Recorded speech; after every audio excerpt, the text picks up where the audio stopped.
Hey guys and girls, it's Ken here from OK Portugal, and welcome to another episode of Portugal Farm Life. In this episode, our farm dog Nemo gets poisoned by some Pine Processionary caterpillars, and I recorded some of the footage that you guys can see it here. Mimosa, she was going for a little walk. She hopped over a fence and ran into a pine forest, and when she came back she was vomiting, and I immediately think Pine Processionary caterpillars.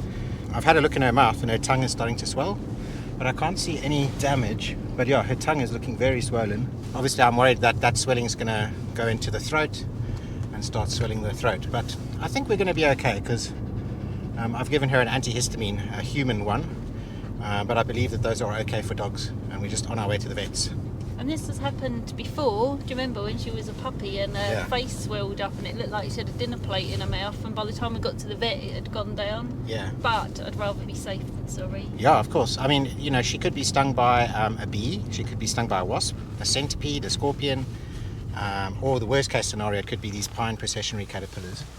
Obviously if it's those, then that's really nasty, like the damage it can do. So you've probably seen in my videos before, but Pine Processionary caterpillars are nasty things. They're these hairy caterpillars that basically eat pine needles. They live in pine trees, but this time of year they come down and they burrow into the ground, and they basically turn into moths.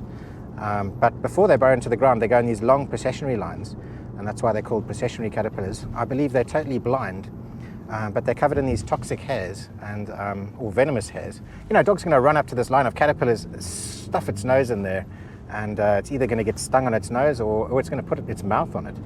And that's what I'm worried about here, because they cause anaphylaxis. They also cause necrosis. So like in a couple of days' time, those hairs will make the skin rot, and it'll completely rot and die, and it'll have to be removed. So, you imagine if it's in your tongue or something, you'd have to have your tongue taken out. But her tongue actually looks all right. It just looks swollen. It doesn't look like it's red and inflamed. It just looks like it's kind of like a histamine reaction. So we're in Castello now, and we're nearly at the vets. And her tongue doesn't look different. It's still looking very big and swollen, and all the sort of membranes and tissue like below the tongue also looks very red and inflamed. So this is the vet in Castelo Branco. They're called Vet Beirao, and they are so good. Wait. Come on, girl. Wait. Come on, wait. There we go. Good girl. Damn, I just jumped out the car to take Nemo to the vet, and I don't have a mask, so I'm going to have to wait for Gina. In fact, she's not going to know to bring me one, so I'm going to have to run after her. Oh, I can't believe this. So we're just at the vets, and they've had a look, and they say they think it's definitely caterpillar. So obviously we're quite worried. It's been about 45 minutes, and apparently you've got about 2 hours to wash it out. Also, I've had my hands in her mouth. Yeah, I can feel my hands are burning a bit, so let me wash my hands quick.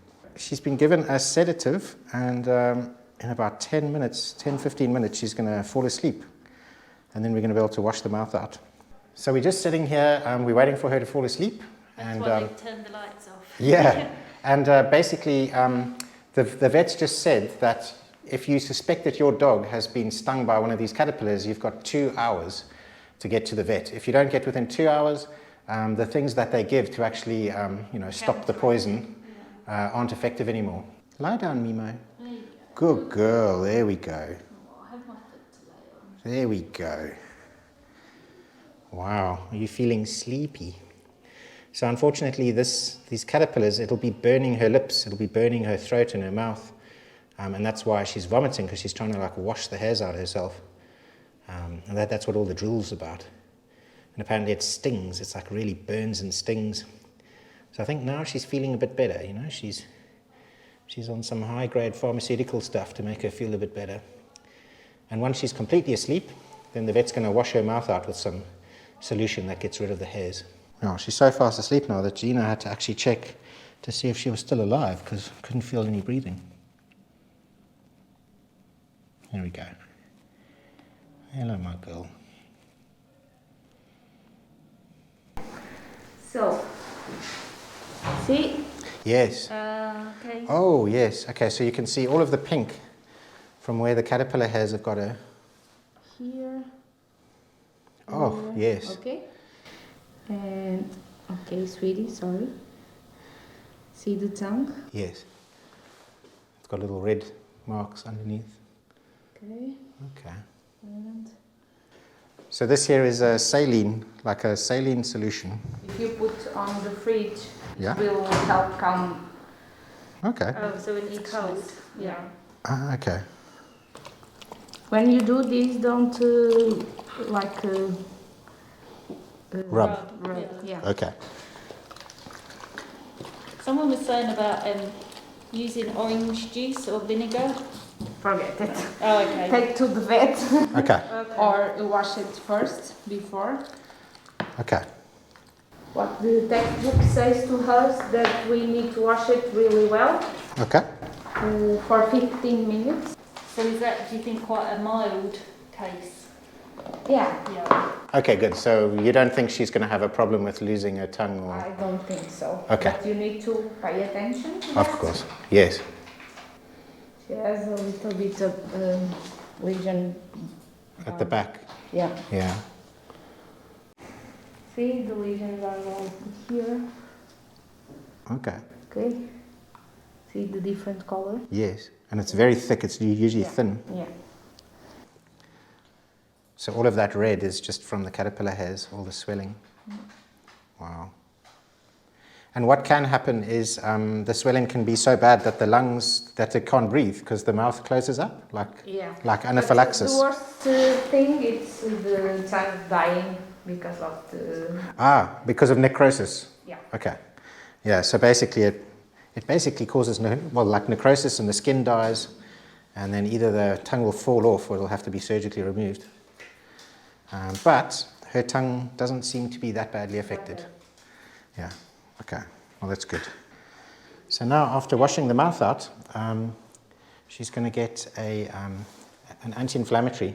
Now we've given her like citrazine, which comes in a pack called Citrix or something. But that's obviously just something that you buy over the counter. So she's going to get something a bit stronger here, and hopefully it'll take down all of the swelling for her.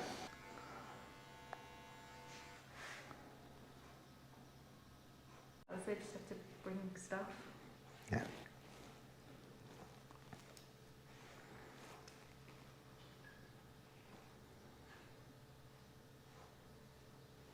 Oh, perfect. Sorry. Good job. Thank you. So antibiotic. For 48 hours, anti-inflammatory. Yeah. And I will give her something for the nausea. Okay. Okay? I was just saying that this is what Gina looks like when she goes for a spa treatment and she lies there. She gets her anti-inflammatory, anti-nausea. Next time you want to go, don't eat the caterpillar. Just want to get back, yeah, okay? Oh, good girl. Yeah, it's coming up. So this is like an anti-sedative. So this is going to basically wake her up. And it's intramuscular, so it'll probably take a little while. Like the same amount. Okay. Like 10, 15 minutes. Yeah. Okay. So we have a little bit of wakiness going on. Hello, Mimo. Hello, my girl. She's like, I'm not ready for the camera. What's going on? Yeah, the eyes are open. She's moving around. She says, I've had enough of this place. They squirted me in the face with all sorts of liquids. Hello, how are you? They gave me injections. I've just had a bad day. I've had a really bad day, everyone. Thank you, Eulalia. You've done a great job, as always. And we'll see you in 2 days' time for a checkup. Okay. Ciao. Bye-bye. Shame, this is not her normal self. She doesn't even want to walk. So, yeah, it seems like we're at the vet almost like once a week, once every 2 weeks now.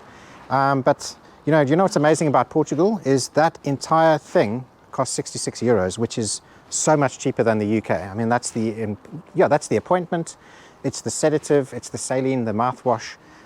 We got her toenails clipped while she was down and under. We got antibiotics, anti-inflammatory, anti-nausea, an anti-sedative to wake her up. We got anti-inflammatories for tomorrow. We've got some special things like sachets to give her. Gel for her mouth. We've got some like a special gel for her mouth. I mean, it's just crazy. Like, and that's, you know, with the appointment, 66 euros. So yeah, in England, that would have cost us a lot of money. It's the next day, we're back on the farm, and I just wanted to show you the pine forest here in the background where Mimo ran in and basically got, you know, a mouthful of these toxic caterpillars. So this is a pine and eucalyptus mix forest, and it's basically about, I'd say, 50 meters away from our house. And there's a fence line, so the main area of our farm is all fenced, and it's got sheep fencing, and then obviously there's a gap, and then there's the forest. But unfortunately, we've got like badgers, foxes, mongoose, wild pigs and stuff that are constantly digging underneath the fence or just bashing through. So yesterday, Mimo found a weakness in the fence, and yeah, she went flying through there while we were on a walk, and she ran straight into the forest. She came running back and was immediately getting sick. She was like vomiting, but it wasn't like normal vomiting. It was like, you know, she was really going for it. And immediately after doing that, she just started eating grass, but like furiously eating as much grass as she possibly could. And at first we thought that she had been poisoned. You know, we thought maybe there's like some poison in there or something. And then I thought to myself, you know, this is the time of year where there's caterpillars. She's eating lots of grass. She's trying to get stuff in her mouth so that she can, like, you know, get rid of the hairs. And that's when I realized that she had been stung by one of these caterpillars. So I just want to give you guys at home an idea of what to look out for, you know, how you can spot if your dog's been, you know, stung by these things. You know, when Mimo came out the forest, she came running out. She was getting sick. She vomited numerous times and immediately started eating lots of grass. She was licking a lot with her tongue. And my first reaction was that she had found some kind of poison in the forest. So we were quite worried about that. And then I started looking at her tongue, and she normally has a very long, thin tongue, and her tongue was like almost spade-shaped and really thick. And then I realized, okay, she's getting some kind of, you know, anaphylactic shock where you get like a histamine reaction and swelling. And I couldn't actually see any sores or lesions in her mouth, but at that point I knew, you know, once the tongue starts to swell or like the mucosa of the mouth, then potentially you can block the airways and she could suffocate to death. So that's when we knew, okay, we've got to bundle her in the car straight away, go to the vet, phone the vet up and let them know that this is what we think's happened, so that the vet's ready for us and we don't have to wait. And yeah, and when we got to the vet basically confirmed. Another thing I wanted to say is we have 3 dogs. And so when she was vomiting, the first thing that we did was make sure that we kicked dirt over the vomit and stamped it into the ground. You know, if it had been poison, you know, and especially with these caterpillar hairs, the other dogs are so gross and they'll come up and start eating the vomit. And then we would have had 3 poisoned dogs. So if all the symptoms are there and you suspect that your dog has been stung by processionary caterpillars, the very first thing that you want to do is wash the area with as much water as possible. You want to wash all those hairs away, but you don't want to rub. If you rub, you're going to push all those fine little hairs in a lot deeper, and you're going to cause a lot more damage. Now, these hairs also cause an allergic reaction, and all of that swelling can lead to the tongue swelling up, the throat swelling up, and the dog basically suffocating. So what you want to do is, if you can, give it an antihistamine. We've got an over-the-counter drug, which is citrazine, and you know, it comes under different names like Perites and C-Tix and stuff like that. But as long as you use citrazine, it's perfectly safe for dogs. It'll help take down the swelling a little bit. And well, the third thing you want to do is get straight to the vet. If you can't do any of the other 2 things, just go straight to the vet. Don't worry about the first 2 steps. You've got 2 hours to basically get your dog to a vet so that they can start treating it. If it's not treated within 2 hours, you basically risk the dog dying. You risk it losing its tongue, losing all of the soft tissue in its face. And I mean, you can imagine this is going to be awful. So yeah, hopefully this has helped someone else out there. Hopefully this is knowledge now that you got in your head, and if you see those symptoms, you see those signs, you'll get your dog to the vet very quickly and you won't have a problem. So we got really lucky. Mimo's fine today. She's doing a lot better. She's still on anti-inflammatories and stuff, but the swelling in her mouth seems to have gone down, and all of our doggies are back to normal, cruising around the farm, having fun and enjoying life. Thanks for watching, everyone. We'll see you next week, same time, for another episode of Portugal Farm Life.